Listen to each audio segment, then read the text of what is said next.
ప్రజాప్రతినిధి న్యూస్ కి స్వాగతం.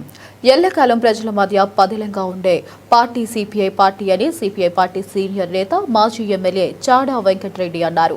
సిద్దిపేట జిల్లా హుస్నాబాద్ అంబేద్కర్ చౌరస్తాలో సిపిఐ ప్రజా చైతన్య పాదయాత్ర ముగింపు సభలో పార్టీ ముఖ్య నాయకులతో కలిసి చాడా వెంకటరెడ్డి పాల్గొని మాట్లాడారు.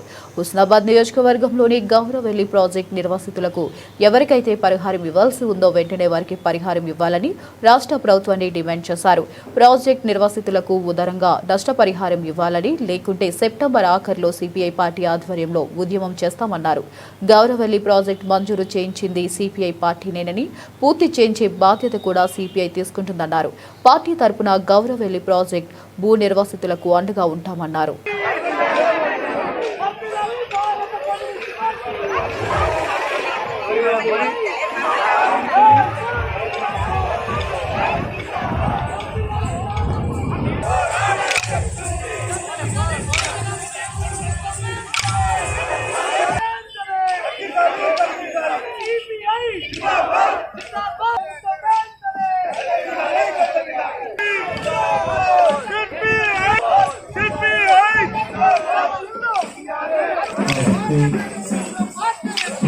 పార్టీకి జయజేలు త్యాగమూర్తులకు వందనము.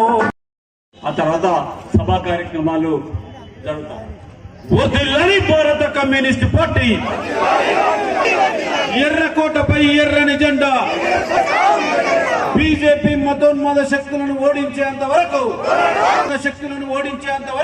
కార్మిక వర్గ పోరాటాలు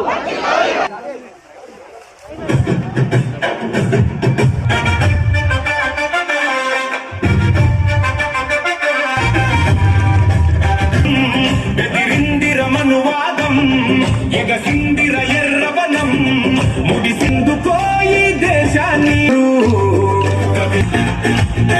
నింగి చుక్కలం చెత్తకుండి గాడి కుక్కలం పాట రాసినటువంటి, అట్లాగే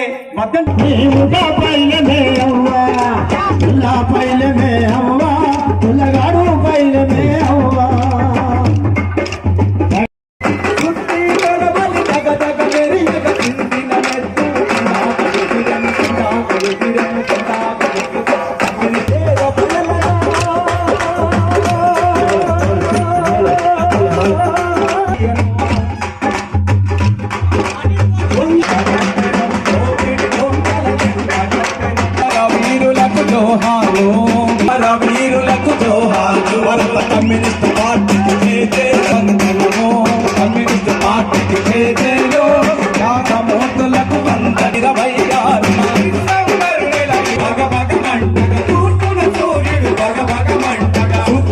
ఒకసారి గౌరీల పరిస్థితి చూస్తే ఆడపిల్లలు 18 ఏళ్ళు అయిన తర్వాత వాళ్ళకి పెళ్లి కాకుంటే వాళ్ళకి పెళ్లి కూడా ఖర్చులు ఇవ్వాలని ప్రభుత్వం ఉంది వీళ్ళ ప్యాకేజీలు, పునరావాస ప్యాకేజీలో.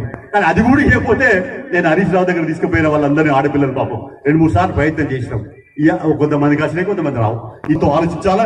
ఈ సభ ద్వారా చెప్తా ఉన్నాం ముఖ్యమంత్రి రేవంత్ రెడ్డి గారికి, ఉత్తమ్ కుమార్ రెడ్డి గారికి, పొన్నం ప్రభాకర్ గారికి, ఏదేమైనా గౌరెల్లి అలాగే గండిపల్లి ఈ తర్వాత ప్యాకేజీలు ఇవన్నీ కూడా పునరావాస ప్యాకేజీ ఎవరికైతే వాళ్ళకి ఇచ్చేది అవన్నీ ఇప్పించాలా, ఉదారంగా ఇవ్వాలి. మరి వాళ్ళకి నష్టపోయిన ఆదుకోవాల్సిన అవసరం చెప్పేసి కూడా తెలియపరుస్తాం. లేదు ఇవ్వకపోతే చూస్తాం, నెల రోజుల దాకా చూస్తాం. సెప్టెంబర్ ఆఖరులో ఇక యుద్ధమే. ఏదేమైనా గౌరెల్లి కాంచెల్లి గండిపల్లి స్టార్ట్ చేస్తాం, మొత్తం తిరుగుతాం, పాదయాత్ర చేస్తాం. నాతో సహా మేము అందరం నాయకులు అంతా కూడా కలుస్తాం. ఏదైనా మళ్ళీ ఆనాడు మంజూరు చేసింది మనమే, పూర్తి చేసేది కూడా ఎర్రజెండా పార్టీ, సిపిఐ పార్టీ అనే విషయాన్ని ఈ సందర్భంగా తెలియపరుస్తూ అటువైపున ప్రయాణం వస్తామంటేనే జరుగుతాయి. కమ్యూనిస్ట్ పార్టీ మీకు అండగా ఉంటది. నేను రాష్ట్ర స్థాయిలో ఇక్కడ అక్కడ అందరూ మాట్లాడతాం. ఏదైనా మనం వర్ధకాలు సాధించుకుందాం. తర్వాత ఇల్లు కానీ పెన్షన్ కానీ అన్ని విషయాలకు కూడా సాధించుకుందాం. ఇక్కడ హుస్నాబాద్ నియోజకవర్గంలో కొంతమంది ప్రగల్భాలు వలుపుతా ఉన్నారు. ఏమైందా ఎర్రజెండా పార్టీ? ఏది ఎర్రజెండా పార్టీ ఎక్కడికి పోదు, ఎంత బంతి కిందికి వెళ్తే అంత పైకి పోతుంది. అలాగే ఎర్రజెండా పార్టీ సజీవంగా ఉండే పార్టీ, ఎల్లకాలం ప్రజల మధ్య ఉండే పార్టీ మరి సిపిఐ పార్టీ.